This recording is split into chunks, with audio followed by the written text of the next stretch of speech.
Jéhovah, Saint, Jésus-Christ, Saint, Saint Michel, Saint, Seigneur Dieu Tout-Puissant, Saint, nous voulons t'écouter. en vérité. Parle-nous, Seigneur, au Amen. nom de Jésus-Christ. Amen. Pratiquons la parole de Dieu. Deutéronome chapitre 28, le verset 1 à 8 sera le texte de base. Si tu obéis à la voix de l'Éternel, ton Dieu, en observant et en mettant en pratique tous ces commandements que je te prescris aujourd'hui, l'Éternel, ton Dieu, te donnera la supériorité sur toutes les nations de la terre. Voici toutes les bénédictions que se reprendront sur toi et qui seront ton partage. Merci. Alléluia. Alléluia. Pratiquons la parole de Dieu, bien-aimés. Ce thème est un thème interne. Ça nous concerne, nous les chrétiens. Ce n'est pas un thème externe. La parole de Dieu est vivante et puissante, nous le savons bien. Pourtant, il est possible de l'écouter régulièrement à l'église, à la maison. Et il est possible de faire la lecture biblique sans qu'elle transforme réellement notre vie. Jacques nous avertit. Écouter sans agir peut devenir une illusion spirituelle. C'est ce que nous voyons aujourd'hui. Il y a des illusions spirituelles. Alléluia. Alléluia. La vraie foi se reconnaît dans l'obéissance bien-aimée. C'est pourquoi écouter la parole de Dieu, écouter la parole à l'église, lire la parole ne suffit pas. Il nous faut aussi la voix de l'Éternel. Bien-aimé, tu peux avoir la parole de Dieu en main. Tu peux même payer, mais jamais la voix de l'Éternel. La parole de Dieu, c'est le logos, mais la voix de Dieu est le réma.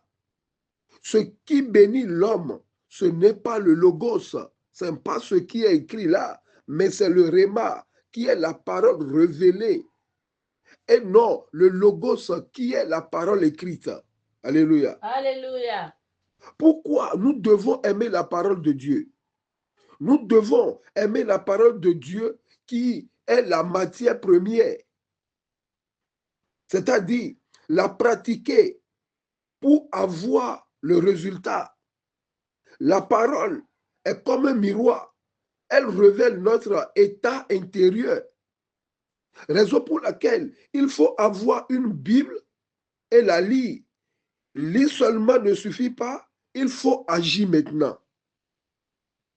Avoir une Bible ou faire la lecture biblique ne change pas ta vie ou ne change pas la vie de quelqu'un. Mais la travailler, la pratiquer donne toujours un résultat. Écoutez Deutéronome 28, le verset 1. Il a mis ça au conditionnel, oui. Si tu obéis à la voix de l'Éternel, ton Dieu, c'est-à-dire, une chose est de l'écouter, une chose est de lire, mais une autre chose est d'obéir, oui. En observant et en mettant en pratique tous ces commandements que je te prescris aujourd'hui, oui. L'Éternel, ton Dieu, te donnera la supériorité sur toutes les nations Merci. de la terre. La parole de Dieu est collective. La parole de Dieu peut être collective, mais la voix de l'Éternel est individuelle. La parole peut être collective, mais la voix de l'Éternel n'est pas collective. La voix de l'Éternel est toujours individuelle. La bénédiction de Joseph, c'est d'amener le peuple de Dieu en esclavage. La bénédiction de Moïse, c'est de faire sortir le peuple de Dieu de l'esclavage. Quelle est la différence entre la parole de Dieu et la voix de Dieu bien-aimé? Il est capital de connaître ça. La différence qui est dans la parole de Dieu et la voix de Dieu, voici la différence. La parole de Dieu est la farine. Cependant, la voix de l'Éternel est le gâteau. Celui qui mange seulement la farine aura des problèmes gastriques. Mais lorsque l'huile et le feu accompagnent la farine, elle devient une bénédiction.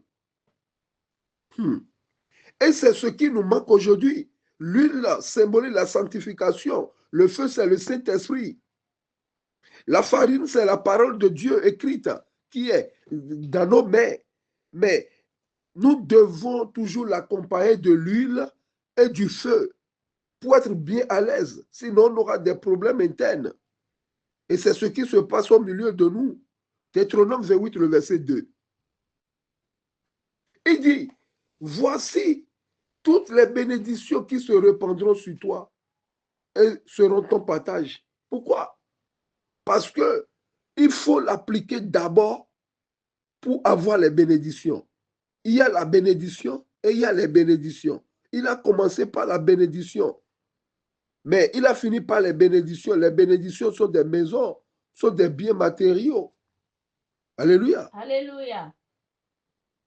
Tu peux lire la parole de Dieu, mais tout le monde ne peut pas écouter la voix de Dieu. Tout le monde peut lire la parole de Dieu, mais tout le monde ne peut pas écouter la voix de Dieu. Ceux qui pratiquent la parole de Dieu sont ceux qui obéissent à la voix de l'Éternel. Bien-aimés, la parole de Dieu a 4 langages: la révélation, la connaissance, la prophétie et la doctrine. 1 Corinthiens chapitre 14, verset 6. Et maintenant, frères, de quelle utilité vous serais-je si je venais à vous en parlant en langue, et si je ne vous parlais pas par révélation, ou par connaissance, ou par prophétie, ou par doctrine? Voilà, nous utilisons les 2 derniers. Alléluia. Alléluia. Les 2 derniers langages, c'est-à-dire la prophétie et doctrine. Mais la connaissance et la révélation sont rares. Le meilleur langage, là où Dieu nous attend, est la révélation de sa parole. On n'apprend pas Dieu à quelqu'un, Dieu se révèle. Chers chrétiens, la Bible nous montre nos imperfections. Mais Dieu ne nous montre pas ses imperfections pour nous condamner, mais pour nous changer et nous transformer. Aujourd'hui, nous avons une vie chrétienne superficielle. Nous n'allons pas plus loin dans les profondeurs avec Dieu. Pratiquons la parole de Dieu. Je donne un verset pour faire une allégorie. Alléluia. Alléluia. 1 Samuel chapitre 10, le verset 3. A commencé par verset 3. Ou commence par le verset 2. Oui. 1 Samuel chapitre 10, le verset 2. Aujourd'hui, après m'avoir quitté, tu trouveras 2 hommes près du sépulcre de Rachel, Oui. sur la frontière de Benjamin, à Tel-Sash. Ils te diront, Oui. les ânesses que tu es allé chercher Oui. sont retrouvées, et voici ton père ne pense plus aux ânesses, Oui. mais il est en peine de vous et dit, que dois-je faire au sujet de mon fils? De là, tu iras plus loin et tu arriveras aux chaînes de Tabor. Alléluia. Alléluia. C'est une histoire vraie. C'est l'histoire du roi Saoul, le premier roi d'Israël. Lorsque Samuel l'a oint, Dieu, il a prophétisé, il a donné une parole de l'Éternel. Il dit, si tu me quittes maintenant et tu marches, tu verras auprès du sépulcre de Rachel. Alléluia. Alléluia. Tu verras, les gens, ils vont te prophétiser que l'ânesse de ton père les a déjà retrouvés. Maintenant, le souci de ton père, c'est de te chercher toi. Va voir ton père. Si tu les quittes, tu vas plus loin. Alléluia. Alléluia. Tu seras rencontré par 3 hommes. Cette fois-ci, si tu n'abandonnes pas, ce n'est pas toi qui vas rencontrer des hommes, mais les hommes viendront à toi, et ils seront au nombre de 3. Alléluia. Alléluia. Au thème de 3, Elohim, le Père, le Fils et le Saint-Esprit. Mais d'abord, tu dois aller plus loin d'abord. Le verset 3, recommande le verset 3. De là, tu iras plus loin et tu arriveras aux chaînes de Tabor. Merci. Aujourd'hui, nous devons aller plus loin. Notre échec est que nous avons une vie chrétienne superficielle. Tu seras rencontré par 3 hommes montant vers Dieu à Bethel. Ce n'est pas que tu rencontreras, mais tu seras rencontré. Bien-aimé, l'obéissance à la voix de Dieu nous apporte la présence de Dieu dans notre vie. Celui qui obéit à Dieu lui donne des ordres. À ce stade, tu ne cours plus derrière le bonheur, mais le bonheur et la grâce t'accompagneront. Bien-aimé, si tu avances dans l'obéissance à la voix de Dieu, les bénédictions sont obligées de te suivre. Jean 14, le verset 23. Jésus lui répondit, Oui. si quelqu'un m'aime, il gardera ma parole et mon Père l'aimera. Si quelqu'un m'aime, c'est un conditionnel. Il gardera ma parole. Maintenant, mon Père a un rôle maintenant à son tour. Mon Père fera quoi? L'aimera. Mon Père aussi l'aimera. Mais lui, il doit mettre le fondement d'abord. Lui doit aimer la parole de Dieu plus que toute autre chose parce que c'est la matière première. Continue. Nous viendrons à lui. Maintenant, nous, c'est-à-dire le Père, le Fils et le Saint-Esprit, c'est ce qu'ils ont fait avec Saoul lorsqu'il a reçu la parole de Dieu, qu'il a dit, tu iras plus loin. Tu ne dois pas arrêter à cause de la méchanceté. Tu ne dois pas arrêter à cause de la boisson. C'est-à-dire, la chair ne doit pas t'arrêter. Tu iras plus loin. Tu n'auras pas une vie chrétienne superficielle. Continue. Et nous ferons notre demeure chez lui. Alléluia. Alléluia. Laisse ton affaire de combat et de briser, attaquer, cracher feu. Laisse ça un peu. Toi-même, tu sais que tu n'es pas crédible. La Bible déclare, de là, tu iras plus loin. Si tu restes au sépulcre de Rachel, tu ne trouveras que de l'amertume. Tu peux commencer par le deuil, par les soucis, par les douleurs, mais tu dois avancer. Tu viens à l'église à pied, à des kilomètres, tu marches. Tu viens à l'église, personne ne croit à toi. On te vilipende, on parle mal de toi. C'est le sépulcre de Rachel. Va plus loin, va plus loin, va plus loin. Tu seras rencontré. La grâce et le bonheur t'accompagneront. Alléluia. Alléluia. Lorsque nous irons plus loin dans notre consécration, dans notre vie de prière, dans notre méditation, le Père, le Fils et le Saint-Esprit sont obligés de venir vers nous. Waouh! Bien-aimés, quittons le christianisme superficiel. Allons plus loin, aux eaux profondes. Les bénédictions de l'Éternel ne se trouvent pas dans le pavis. Mais les bénédictions de l'Éternel se trouvent dans le lieu très saint. Il dit dans Lamentation, il dit les bontés de l'Éternel ne sont pas épuisées. Ses compassions ne sont pas à leur terme. Elles se renouvellent chaque matin. Alléluia. Bien-aimé, la bénédiction appelle les bénédictions. Pas les bénédictions appellent la bénédiction. La bénédiction, c'est Jésus-Christ. La bénédiction que Dieu nous a offerte, c'est Jésus-Christ. Si tu l'as, si tu continues, si tu progresses, si tu marches avec lui, obligatoirement, tu auras les bénédictions. Le peuple qu'il avait suivi, lorsqu'ils avaient fait, Jésus-Christ ne les a pas-il, c'est-à-dire Jésus-Christ les a nourris ou Jésus-Christ les a abandonnés. Alléluia. Alléluia. La bénédiction, c'est l'obéissance. La bénédiction, c'est les biens matériaux. Le verset 4, Samuel chapitre 10. Ils te demanderont comment Ces trois hommes te demanderont comment tu te portes. Premièrement, c'est ton bien-être qui va les préoccuper. Pas les biens matériaux, c'est ton bien-être. C'est ta vie spirituelle qui les concerne. Ce qui concerne Jésus dans ta vie, ce n'est pas d'abord ta maison, ce n'est pas ta voiture, ce n'est pas tes biens, tes parcelles un peu partout. Mais c'est ton bien-être, comment tu te portes. Et ils te donneront de pain que tu recevras de leurs mains. Ok. Les trois personnes ont gardé des choses distinctes. Le premier homme garde 3 chevreaux.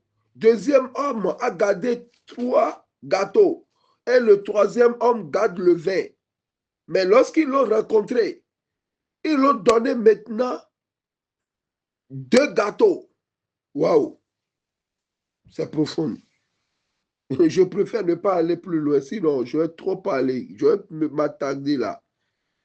Ces 3 personnes, ces 3 hommes ont 3 gâteaux de pain, mais ils te donneront 2 Bien-aimés, nous avons 2 saisons dans une année et 2 temps dans une journée. Nous avons le matin et le soir. Dieu couvrira le matin, Dieu couvrira le soir. Dieu te donnera à manger dans les 2 saisons, que ce soit saison sèche et saison pluvieuse. Dieu va te combler. Saison sèche et saison pluvieuse. Ce chapitre de Deutéronome 28, Dieu expose les bénédictions liées à l'obéissance, à l'alliance. Je dis quoi? À l'obéissance, à l'alliance. Si tu n'es pas fidèle à l'alliance, tu n'auras pas. Le verset 8, Deutéronome 28. L'Éternel ordonnera la bénédiction d'être avec toi dans tes greniers et dans toutes tes entreprises. Vous voyez, l'Éternel ordonnera. Donc, la bénédiction ou les bénédictions, Dieu peut les parler de suivre ou bien de rester ou bien de quitter quelqu'un. L'Éternel fera quoi? L'Éternel ordonnera la bénédiction d'être avec toi dans tes greniers et dans toutes tes entreprises. Alléluia. Alléluia. Ces versets constituent l'ouverture solennelle des bénédictions. Ces versets posent le principe fondamental de la relation entre Dieu et Israël, c'est-à-dire l'obéissance et la bénédiction abondante.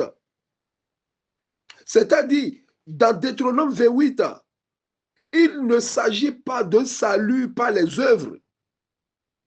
Ce n'est pas parce que je travaille dur que je dois avoir les bénédictions. Non, Dieu donne à qui il veut, quand il veut, comme il veut. Quelqu'un peut être assis et il aura des bénédictions plus que toi. Tu ne connais pas la relation qu'il a avec son Dieu. Alléluia. Alléluia. Donc, il ne s'agit pas de salut par les œuvres, mais d'une fidélité à l'alliance déjà établie par la grâce de Dieu. Bien-aimé, le vrai souci de Dieu n'a jamais été de faire sortir les enfants d'Israël de l'Égypte. Mais son vrai souci est de sortir l'Égypte du cœur des enfants d'Israël. Pour sortir le peuple d'Israël de l'Égypte, il a fallu un soir. Mais pour sortir l'Égypte du cœur de son peuple, il a fallu 40 ans. Alléluia. Alléluia. Bien-aimé, c'est pourquoi il est important que nous demandons au Saint-Esprit de nous montrer un domaine précis où un changement est nécessaire dans notre vie. Alléluia. Alléluia. Pas la peine d'aller déranger les hommes de Dieu. Vous savez, sans la parole de Dieu, nous ne pouvons jamais avoir une relation authentique avec Dieu. La foi n'est pas passive, bien-aimé. Elle est active. Jacques dira mieux. Jacques 2, le verset 18. Mais quelqu'un dira, toi, tu as la foi oui, et moi, j'ai les œuvres. Montre-moi ta foi sans les œuvres et moi, je te montrerai la foi par mes œuvres. C'est ça. Montre-moi ta foi sans les œuvres et moi, je te montrerai la foi par mes œuvres. La première partie du verset, c'est-à-dire, montre-moi ta foi sans les œuvres. Montre la désobéissance. La deuxième partie, et moi je te montrerai la foi par mes œuvres. Montre la pratique. Montre l'obéissance, même quand c'est difficile. Alléluia. Alléluia. Chers chrétiens, mettre la parole en exécution demande parfois du courage. Pratiquons la parole de Dieu. Moïse pouvait saisir le serpent par la queue, car le serpent n'était pas un problème pour Dieu. Le problème de Dieu, c'était Moïse. Daniel devrait accepter de rentrer dans la fosse aux lions. Les lions ne sont pas un souci, un problème pour Dieu. Le vrai problème est ceci. Est-ce que Daniel accepterait de descendre dans la fosse aux lions pour devenir célèbre de tous les temps? Pratiquer la parole de Dieu demande un risque. Pratiquer la parole de Dieu. Shadrach, Meshach, Abednego regardaient pendant que les assaillants intensifient la fournaise 7 fois plus. Et malgré cela, ils n'ont pas failli, car ils savaient que Dieu est un feu dévorant. pratiquons la parole de Dieu. Abraham devrait attacher lui-même son fils unique, Isaac, avant de le tuer. Waouh! Alléluia! Alléluia. Pratiquons la parole de Dieu. Pardonnez, aimez ses ennemis, dire la vérité, renonce au péché. Pierre devrait quitter ses amis dans la barque afin de marcher sur l'eau, selon la parole de Dieu. Quel courage, bien-aimé, quel courage. Oui, pratiquer la parole de Dieu, c'est-à-dire obéir à la voix de l'Éternel coûte cher. Mais elle produit toujours la vie en abondance. Elle produit toujours la paix. C'est pourquoi la voix de l'Éternel est très exigeante. Cependant, pratiquer la parole de Dieu, c'est-à-dire obéir à la voix de Dieu, exige le pardon. Celui qui dit qu'il obéit à la voix de Dieu et qui ne pardonne pas est dans la désobéissance. Alléluia. Alléluia.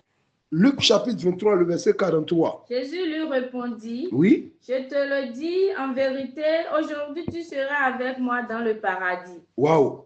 Continue. Nous devons comprendre que, remonte un peu, le verset 34. Jésus dit, Père, pardonne-leur car ils ne savent pas ce qu'ils font. Quel courage. Alléluia. Alléluia. Parce que obéir à Dieu a des exigences.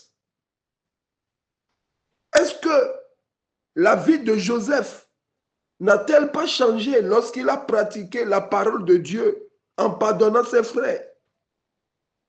La dernière étape de Job pour rentrer dans sa restauration légendaire est de pardonner ses amis qui ont médit sur lui. Puisque la voix de l'Éternel exige le pardon. Il a pardonné à ses amis. Et lorsqu'il a pardonné, il est rentré dans sa gloire.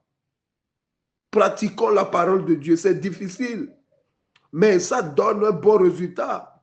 Pratiquer la parole de Dieu. Ou obéir à la voix de Dieu exige d'aimer ses ennemis. Matthieu 5, le verset 44. Mais moi, je vous dis, aimez vos ennemis, bénissez ceux qui vous maudissent, faites du bien à ceux qui vous haïssent et priez pour ceux qui vous maltraitent et qui vous persécutent. Waouh! Élisée pouvait pardonner. Ou Élisée pouvait ordonner aux chats de feu de tuer les ennemis. Mais il a adressé une prière à l'Éternel. Il dit, daigne frapper d'aveuglement cette nation. Et l'Éternel les frappa d'aveuglement selon la parole d'Élisée. Pourquoi Dieu est obligé d'obéir à la parole d'Élisée? Parce que Élisée aussi obéissait à la parole de Dieu. Dieu va t'honorer si tu l'honores. Élisée a conduit tous ses assaillants chez le roi qui voulait les tuer puisque c'est des ennemis. Mais Élisée a refusé et pas su croire. Il dit au roi, donne-leur du pain. 2 Rois chapitre 6, le verset 22. Tu ne frapperas point, répondit Élisée. Oui. Est-ce que tu frappes ceux que tu fais prisonnier avec ton épée? C'est ça. Et avec ton arc. Ouais. Donne-leur du pain. Donne-leur du pain et de l'eau. Afin qu'ils mangent et boivent. Et qu'ils s'en aillent ensuite vers le maître. Waouh, waouh, waouh, waouh, waouh. C'est dingue quoi. Les ennemis qu'on pouvait tuer facilement, ils disent, mais est-ce que tu tues ceux qui... T'es prisonnier, donne-leur du pain et de l'eau. C'est ça. Au lieu de les maudire, donne-leur du pain et de l'eau. C'est ça, pratiquer la parole de Dieu. Faites du bien à ceux qui vous haïssent. Aimez vos ennemis. Aujourd'hui, on veut que les ennemis meurent. Pratiquer la parole de Dieu, ça a des exigences. Pratiquer la parole de Dieu exige de dire la vérité. Joseph pouvait dire à ses frères que arrivé devant Pharaon, dites que vous êtes des ingénieurs. Dites à Pharaon que vous êtes des transitaires pour gagner un bon territoire. ou pour gagner les meilleures résidences de Pharaon. Non. Mais il a dit, vous répondrez à Pharaon, tes serviteurs ont élevé des troupeaux depuis leur jeunesse jusqu'à présent, nous et nos pères. N'ayez point honte, dites la vérité. Pharaon peut vous mettre à Goshen. Goshen, Dieu sera avec vous. Alléluia. Alléluia. Pratiquer la parole de Dieu, c'est de dire, ou pratiquer la parole de Dieu, ou à la voix de Dieu, c'est-à-dire obéir à la voix de Dieu, exige de renoncer au péché. 1 Corinthiens chapitre 6, le verset 18. Fuyez la débauche. Oui. Quelque autre péché qu'un homme commette, ce péché est hors du corps, mais celui qui se livre à la débauche pêche contre son propre corps. Fuyez à la débauche. Lorsque Abraham avait renoncé à Lot, n'a-t-il pas écouté la voix de l'Éternel de nouveau? Ou lorsqu'il a chassé Aga et Ismaël, n'a-t-il pas trouvé la paix dans son foyer? Qu'est-ce que tu fais? Qu'est-ce que tu supprimes? Qu'est-ce que tu sacrifies pour la paix de ton foyer? Alléluia. Bien-aimés, sachons que l'obéissance peut coûter cher, mais elle produit la vie et la paix. Alléluia. Alléluia. Donc, la parole de Dieu devient féconde. La parole de Dieu devient féconde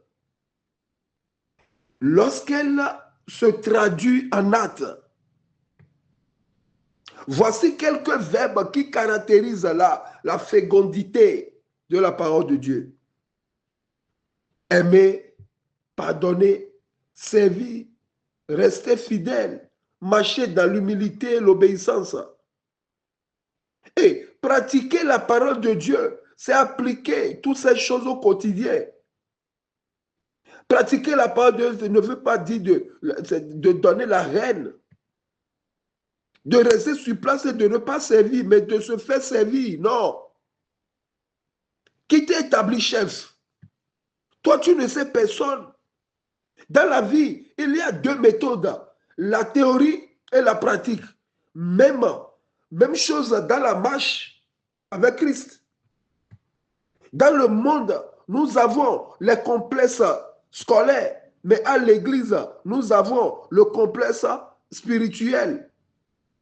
Nous venons à l'église pour faire la théorie et la pratique qui est l'obéissance doit se faire partout, à l'église, à la maison, au travail, en ville. Jacques 1, le verset 22. Mettez en pratique la parole et ne vous bornez pas à l'écouter en vous trompant vous-même par de faux raisonnements. Continue. Car si quelqu'un écoute la parole et ne la met pas en pratique, il est semblable à un homme qui regarde dans un miroir son visage naturel. Alléluia. Alléluia. Vous voyez, Jacques est en train de dire, mettons en exécution la parole de Dieu. Non seulement en l'écoutant, mais en la vivant chaque jour. Qu'est-ce que Jacques veut nous faire comprendre? Ne vous bornez pas à l'écouter. À chaque ou à l'époque des apôtres, comme aujourd'hui, beaucoup écoutaient la parole de Dieu lors de la lecture publique ou d'enseignement. Jacques met en garde contre une foi intellectuelle ou émotionnelle, sans engagement réel.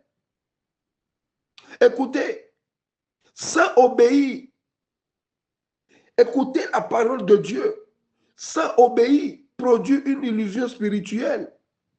L'évangéliste Jacques ne s'était pas arrêté là. Il continue. Il dit, en vous trompant vous-même. Alléluia. Alléluia. Cela signifie se tromper par un raisonnement faux. Se persuader que l'on est en règle avec Dieu. Alors que la vie ne se transforme pas. Bien-aimé, à ce stade, écoutez la parole de Dieu. Le danger n'est pas l'ignorance, mais l'auto-justification. On se justifie, on trouve des versets pour se justifier. La parole qui nous bénit, bien-aimés, est celle que nous pratiquons. Ce n'est pas ce que nous connaissons. Le vrai bonheur se trouve dans la parole de Dieu, oui, mais C'est celle que tu pratiques. Bien-aimé, pour être heureux, nous devons suivre le conseil de Jésus-Christ.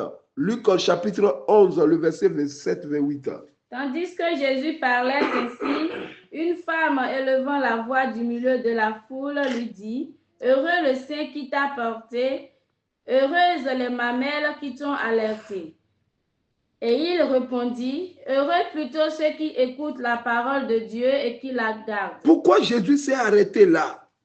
Sinon, il devrait dire selon moi, heureux plutôt ceux qui écoutent la parole de Dieu, la gardent et la pratiquent.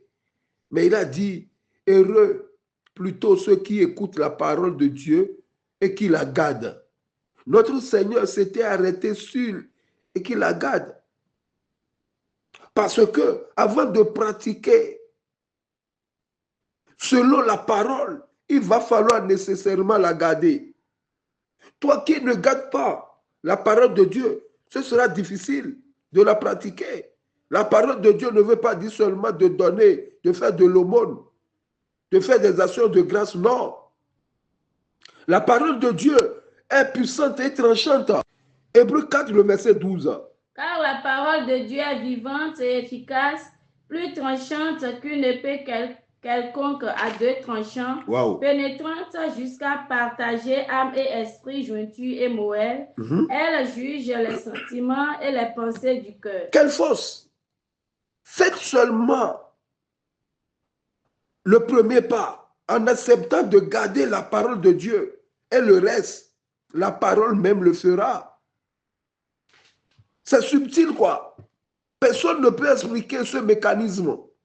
C'est comme le gré de maïs que l'on plante. Le semeur rentre chez lui après avoir planté le gré. Qui pourra expliquer le processus que le gré subit sous la terre? Même le semeur ne peut pas expliquer. Le semeur revient le 8e jour pour constater seulement que le gré a déjà poussé. 1 Corinthiens chapitre 15, verset 36 à 38, Paul a bien expliqué. Vas-y. Insensé, ce que tu sèmes ne reprend point vie s'il ne meurt. Et ce que tu sèmes, ce n'est pas le corps qui naîtra.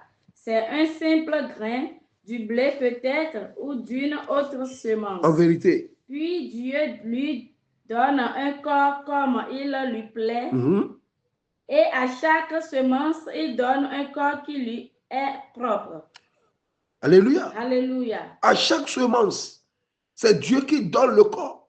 C'est Dieu qui agit. Mais toi, fais ta part. Écoute, garde la parole. Le Seigneur Jésus-Christ a un plan pour toi. Voilà l'explication allégorique parfaite. Notre cœur est la terre et la parole de Dieu est la semence. Nous devons accepter de garder. Alléluia. Alléluia. Pratiquons la parole de Dieu. Le problématique du thème, c'est quoi? Pourquoi nous devons pratiquer la parole de Dieu? Je donne rapidement 5 raisons spirituelles pour lesquelles nous devons pratiquer la parole de Dieu. La première raison, nous devons pratiquer la parole de Dieu parce que la parole de Dieu vient de Dieu lui-même. Alléluia. Alléluia. La Bible n'est pas une simple sagesse humaine. Toute écriture est inspirée de Dieu. 2 Timothée chapitre 3, le verset 16. Toute l'écriture est inspirée de Dieu et utile pour enseigner, pour convaincre, pour corriger, pour instruire dans la justice. Wow. Pratiquer la parole de Dieu, c'est honorer l'autorité de Dieu et reconnaître qu'il sait ce qui est bon pour nous mieux que nous-mêmes. C'est de ça qu'il est question. C'est de ça qu'il s'agit. Deuxième raison spirituelle pour laquelle nous devons pratiquer la parole de Dieu. Parce que l'obéissance est une preuve d'amour pour Dieu. Jésus est très clair. Si vous m'aimez, gardez mes commandements. Alléluia. Alléluia. L'obéissance n'est pas légaliste. Elle est relationnelle. On obéit non pour être aimé, mais parce que on aime. Je recommence. On obéit non pour être aimé, mais on obéit parce qu'on est aimé. Troisième raison pour laquelle nous devons pratiquer la parole de Dieu. Parce que la parole transforme notre vie. Lire sans pratiquer produit une foi superficielle. La mise en pratique conduit à la transformation du caractère, des pensées et des comportements. Romains 12, le verset 2. Ne vous conformez pas au siècle présent, mais soyez transformés par le renouvellement de l'intelligence afin que vous discerniez quelle est la volonté de Dieu, Oui, ce qui est bon, agréable et parfait. Voilà. Maintenant, quatrième raison, parce qu'elle nous conduit dans la bonne direction. Nous devons pratiquer la parole de Dieu parce que c'est Dieu qui a la carte routière. La parole de Dieu nous conduit pas dans une mauvaise direction, pas dans un mauvais sens, mais dans un bon sens. David pouvait dire, ta parole est une lampe à mes pieds. Ta parole est une lampe à mes pieds, une lumière sur mon sentier. Alléluia. Alléluia. La parole de Dieu est claire. Nos choix nous protègent des égarements. La parole de Dieu nous donne une sagesse durable. Cinquième raison, parce que l'obéissance apporte la bénédiction. Si vous écoutez, vous serez bénis. C'est ça, Deutéronome 28. Si d'abord, et vous serez. Si vous écoutez, vous serez bénis. Regardez la vie d'Abraham. Dieu l'a demandé 4 choses. Et si toi, Abraham, tu fais ces 4 choses, moi, je ferai 7 dans ta vie. Tu dois accepter quitter la maison de ton père, ton pays, ta patrie.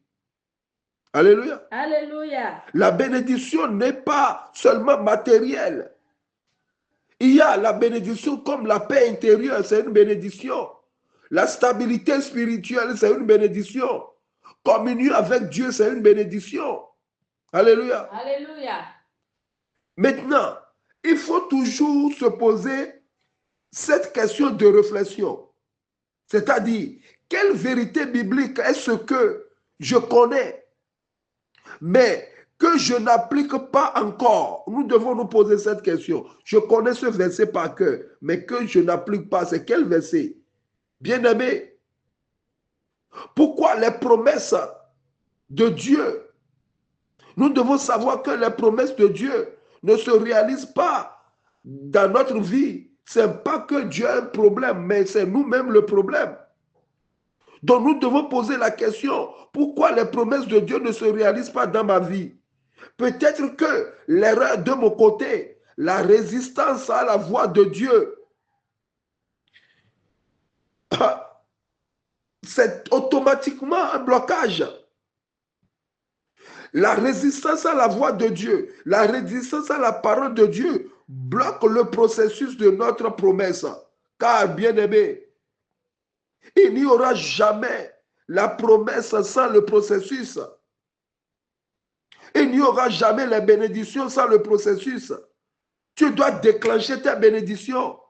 Tout ce que Dieu fait a un processus, bien-aimé. Joseph n'est pas devenu gouverneur un jour. Il y a un processus qu'il doit accepter. Il y a la femme de Potiphar là. David n'est pas devenu roi un soir. Non. David doit combattre Goliath. David doit livrer des combats d'abord. C'est dans le processus. Il y a des vérités que David doit accepter. Moïse n'a pas libéré Israël sans être formé dans le désert. Déclenche ta bénédiction en pratiquant la parole de Dieu. Quelle que soit la malédiction que ton père, ta mère t'a proférée, obéis à la parole de Dieu, tu dois supprimer toutes ces bénédictions. Soyez bénis. Amen. Au nom de Jésus-Christ. Amen. Jéhovah. Saint. Jésus-Christ. Saint. Saint-Michel. Saint. Dieu Tout-Puissant. Saint. Ta parole vient d'être libérée, En Seigneur. vérité. Dieu Tout-Puissant. Saint. Agis, Seigneur. Amen. Accorde-nous la force de pratiquer ta parole. Amen. Seigneur, ne nous laisse pas dans l'oubli. Comme Jacques a dit, ne soyez pas des auditeurs oublieux, Seigneur. Fais de nous des pratiques.